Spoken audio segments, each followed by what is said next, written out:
Hey guys, welcome back to the channel. Today I want to talk about Phantom. Phantom is my fourth favorite crypto. Believe it or not, it is my fourth favorite, and I've noticed that the TVL has dropped considerably since my last video on Phantom. So I want to dig a little bit deeper to figure out if this coin is worth investing in, and if what's going on Phantom is representative of the price, or is this project seriously undervalued? Let's dig into it. So looking at the current price of Phantom, currently sits at 29 cents. The market cap of Phantom is about 828 million, so under a billion. So there's still room to grow. Total volume is about 81 million, 24-hour volume. And looking at the current supply, circulating supply, about 2.7 billion. The max supply of Phantom tokens that ever be issued is 3.1 billion. So about 88 of the circulating supply is already out there. So we have a remaining 12% that's going to be issued. So tokenomics wise, I see no issues with Phantom. Also, if we look at current watch lists, I always look at this when I'm investigating projects, looking into projects to invest in. The watch list. Who is concerned? Who's caring about this project? And you see over 700,000 people are interested in Phantom. So they are monitoring the price and taking a look at developments. So back to TVL. Current TVL of Phantoms is 196 million. Not too long ago, my last video of Phantom was ranked probably within the top 8 as far as TVLs go with chains. And now we see that Phantom is ranked 15. So what happened? What happened? So Phantom was 8 the last time I made this video, and currently 15. So fell out of the top 10. So what happened basically is they have a relationship with Multi-Chain, and Multi-Chain is being investigated for shenanigans. I believe some of the team rumored to be arrested, and because of their close relationship with Phantom, I believe that impacted Phantom's TVL. According to this article, Phantom is facing a precarious situation due to its significant exposure to Multi-Chain, its official cross-chain bridge. A substantial portion of the total value locked on Multi-Chain network comes from Phantom, and this raised concerns regarding the potential impact of recent developments. The Multi-Chain network has a TVL of approximately 1.7 billion, of which Phantom constitutes the greatest proportion at 36.7%. The assets on Phantom are about 1.66 billion, with nearly 40% of these assets being wrapped assets of Multi-Chain. The main stablecoin on Phantom is USDC with 191 million USDC and 82 million USDT assets, predominantly issued by Multi-Chain. This points to Phantom's large exposure to Multi-Chain and any potential issues that might arise on the latter's platform. So we talked about there were rumors about Multi-Chain team being arrested. The FUD resulted in a 5x increase in daily bridging volume. So Andrew Conji, who is the CEO of Phantom, he commented on this and basically explained why Phantom withdrew funds from the Multi-Chain situation. He said that they stopped providing liquidity with its Multi-Chain tokens on SushiSwap because of the uncertainty around Multi-Chain. The protocol still has downtime for 3 of its cross-chain routes due to unexplained force majeure. And the downtime is not Phantom, but Multi-Chain. I believe this issue, the uncertainty with Multi-Chain, has caused the drop in TVL with Phantom. It's not with Phantom itself. Nothing's wrong with Phantom. Nothing crazy going on there, but just relationship is causing some issues.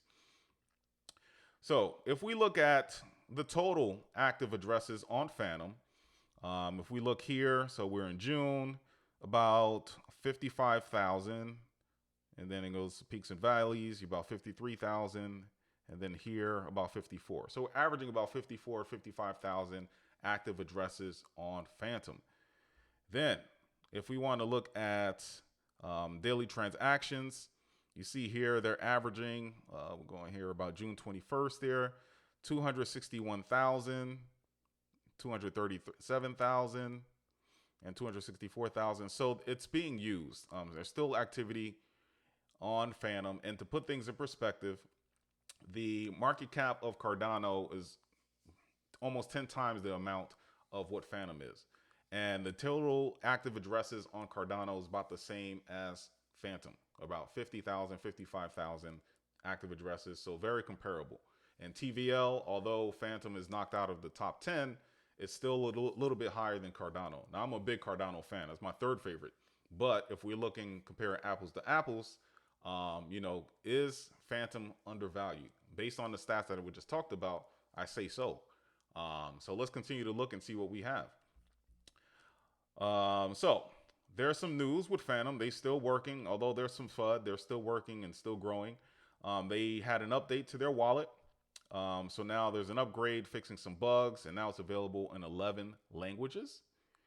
Also, if we look at the total amount staked on Phantom, so we got 49% of Phantom tokens are staked. So there is a community there. People believe in the project. They're putting money aside. They're staking it, help securing the network, and that's what we like to see, right? This is not a dead project. So why is the price so low? I do not know. Don't know. So now, if we look at the ecosystem of Phantom, DeFi is the main, it's the coup de grace for this chain. That's the bread and butter. Andrew Kronji, he was, head of Yearn Finance, and Yearn Finance is doing excellent right now as a DeFi project. And this is the second coming of that, I believe. So that's their bread and butter, and you see mainly that's where most of the dApps are. But there's also integration wallets with MetaMask, Ledger. Chainlink is the Oracle. Like I said, they have some stable coins. They have some partnerships with Cody. So the chain is just growing, man. And I believe there's interoperability with Injective that's on Cosmos. And they're just working. So if we look at Andrew, he had some updates as far as what's going on with Phantom. And I'm going to talk about them with you here real quick. So the gas monetization, devs earned 15% gas fees spent on their apps, 16 active projects, 20,000 FTM earned so far.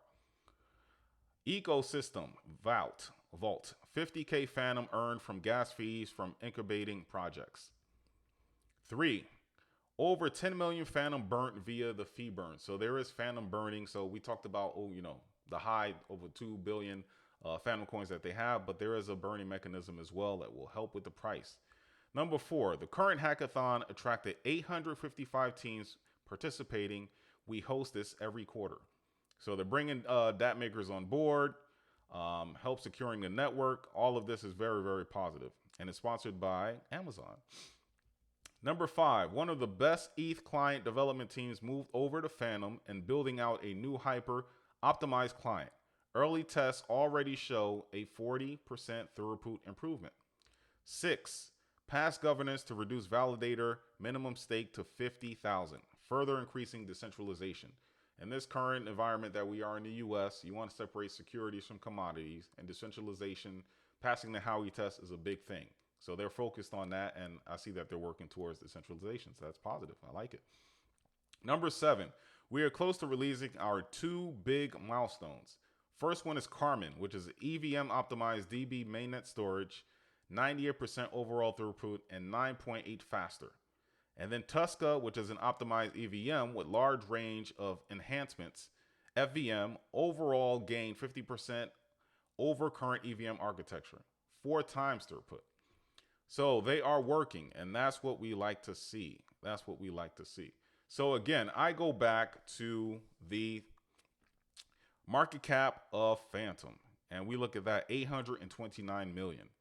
And then if we go back up to my third favorite, Cardano. Cardano is basically an L1, just like Phantom is, smart contract L1. And we see Cardano is currently ranked number 7. And you see the market cap. The market cap is 9 billion. So if we look at these 2 projects, granted they're different. One's more focused on decentralization and DeFi, whereas Cardano is a smart contract and kind of doing DeFi, growing their DeFi. But they're more of a well-rounded L1 in my opinion.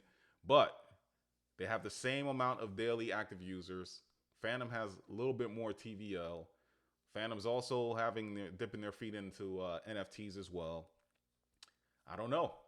If we have this bull market coming up, we have the halving next year, 2024. And then shortly after that, we have bull market fully on. A lot of money coming into the space. The all-time high for Phantom last bull run, I think in January 2022, is about $3. It's currently sitting under 30 cents right now. Who's to say that it won't reach the all-time high again or surpass that? If it surpasses that, we're talking about 20x gain. So yes, I truly believe Phantom is underrated, undervalued, and it's one to keep an eye on. You can take a look at their white pages, take a look at Andre Croney and his track record, and tell me what you think. Guys, that's my video. Quick one today. Hope you like it, and hopefully we catch up next time. Enjoy the rest of your day. Thank you for spending your time with me. Later.